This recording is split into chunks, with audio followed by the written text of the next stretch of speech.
Hey, what's up and welcome. I'm Matthew Singati, the hybrid, the designer and a developer. In this video, I'm going to teach you how to use rulers in CorelDRAW. Let's say we are having this page and we are designing, let's say, a business card. Okay, so if you want to design a business card, we can change the units here. Okay, and then from then, let's say the width will be 50. Okay, which is more like a 5 by 3, and this will be 30. Okay, let's zoom in, Control plus. Okay, I'm happy with this. Let's say we are designing a business card. Remember, when you're designing a business card, it's for production. So it's important you set up your layout nicely, okay, or professionally.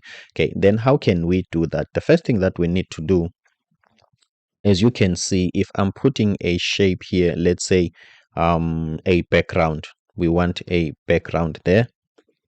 As you can see, as I am designing now, I am not aware of my edges and where my business card ends or where it starts, and that's a problem because maybe I might put things closer to the edge. Maybe I might put a word here where in production the printing machine maybe will cut this here. As you can see, this doesn't look proper. Okay, so how can we solve that problem? We are going to use a combination of a skill that we have learned in the previous videos. If it's your first time in this video, you can go and check the previous video. This is what we said on the previous video.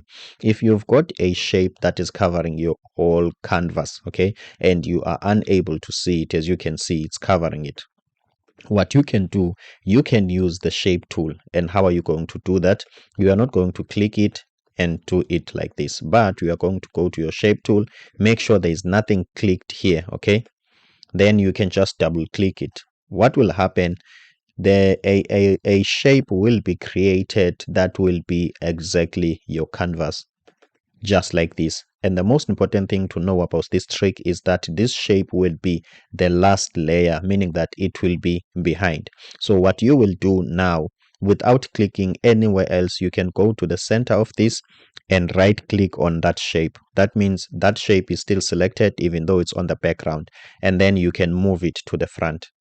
As you can see, now we've got a shape that is exactly the same as our canvas. Remember, this video it's about rulers. Now let's get into it. So what you will do, you are not going to have this shape staying here, and then because when you are designing some other things, you might by mistake move it. Okay, let's click undo.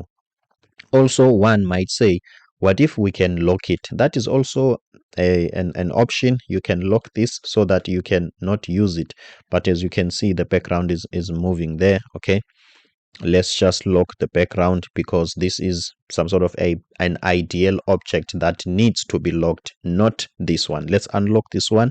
Okay, so to solve this problem, we can use rulers. Okay, these are the rulers. We've got the horizontal and we've got the vertical rulers. So let's start with the horizontal rulers. As you can see, as you get closer to this, they will snap into that object, and then as you get closer to this one, it will snap into that object. Okay, how do you get this ruler? You just drag and drop.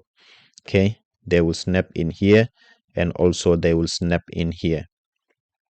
Okay, and then from then you can remove your shape, and then you've got your rulers. So these rulers, they act like guidelines, okay, to some sort of give you some edges, and also to control you what to do and what not to do. So as you can see now, as I'm designing, I'm fully aware of where my page ends. Okay, and also I don't have a square or a shape there which I might mistakenly think it's one of the design elements. Okay, now let's take this further. When you are designing, you must have an area, a print safe area, and also a breathing room, I can say. Let's say I'm designing something, okay? And then in what I'm designing, I've got this name, okay, filling the entire design. Filling the entire design from edge to edge. As you can see, once the machine cuts this business cut here, or the finishers, this doesn't look proper because it doesn't have a breathing space. Okay, in printing we use something called a bleed. Okay, I'm just going to go show you a quick fix around this, because as you become a designer, you've got some quick fix around things. Okay, so what I will do, I will just type here 3 millimeters. I'm adding a 3 millimeter bleed. Okay, I'm adding a 3 mil bleed. Okay, so this is 3 millimeters. So I will take this to here, to this corner here, and then I will use my guidelines. Okay, and the reason why I am not as super accurate about this, a bleed or a print safe area, this is not a bleed, it's only a bleed when it's outside this shape. Okay, so a print safe area, it's some sort of a more like a guideline. It's not something that has to be precise. What if maybe this line, when I was copying it, it's not in exact? That doesn't matter that much, but what it's here for, it's guiding me to make sure that my design has got a breathing space. Okay, if I might have made a mistake by saying this is a bleed, sorry for that, this is not a bleed, this is some sort of a breathing space for the artwork. Okay, so that your artwork can be more like inside this area than being on the edge of the design. So then again, as you can see, we have used the rulers here to help us to make sure that we design inside. We've got a nice breathing room there. Okay, and then from there, what you can do with rulers also, you can use what can I say, you can some sort of program them. Okay, let me use that word for now, but this is what I mean. Okay, it's not always the case that you are going to use my old trick of 3 millimeter here, let's say 3 mil here, using this box, 3 mil here and 3 mil here. Okay, as you can see, that's what I did here in order to get this to be here. I just did this and I took this ruler from here and I've put it here. Sometimes, for instance, when you are designing a wall clock, okay, when you're designing a wall clock, you can use your rulers as guidelines, but accuracy, okay, preciseness is needed.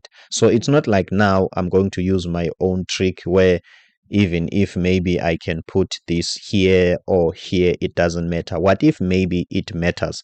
Then that's where you can some sort of use the rulers and use numbers so that you can put your rulers exactly where you want to put them. Okay, so the other thing that you must observe when you are using CorelDRAW, whenever you click on a shape, look at this place, at this bar, it changes accordingly. So it's very important when you are learning CorelDRAW to always observe the changes so that you can see what is possible with the tool that you already have. So let's go to the rulers.